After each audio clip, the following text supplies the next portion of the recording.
I am beat. I just worked like an hour and a half trying to get the fuel tank grommet or bushing in on my Cub Cadet. Oh my gosh, I finally got it. So I'm so happy. I'm gonna show you guys how to do it so you don't have to go through what I went through. Cause like my pecs are burning, my triceps are burning, my hands are injured. It's been dumb. So anyway, check this out.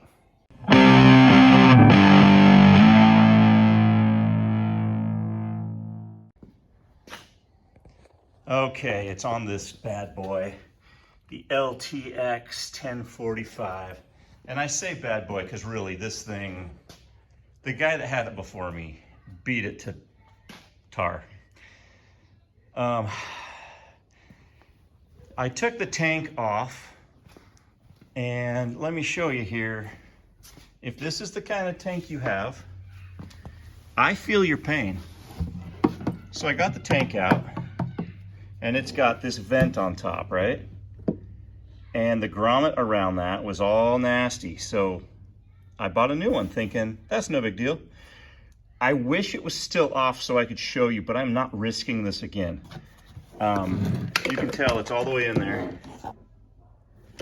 But what you have to do for that grommet, this whole thing is out, right? So you've got the grommet that's around it, and then this little valve here.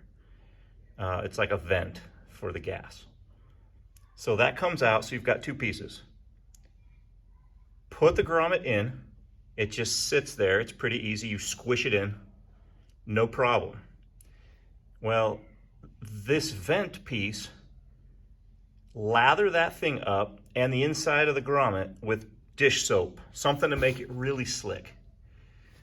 Then, instead of shoving it in with your hands, because that's what I just did for so long, get a chunk of 4x4 or something.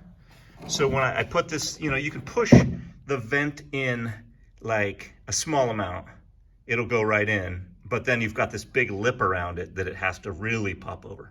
So I took it, once again, after, you know, an hour, hour and a half, push it, get it just sitting on a piece of wood like that. Get it nice and straight, hold it like this with both hands, one on each side, push straight down really hard.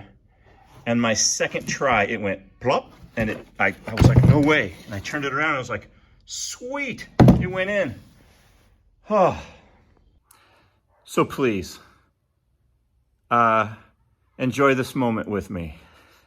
Sometimes, you know what it's like. You go out into the garage for a 30-minute project and you come back 8 hours later dripping in sweat, just wanting to give up and throw the thing away. So I hope this helped you out. And really, next time, if I have another one, I will show the full thing so that people can get the actual idea while it's happening, not just later. But I hope this helped.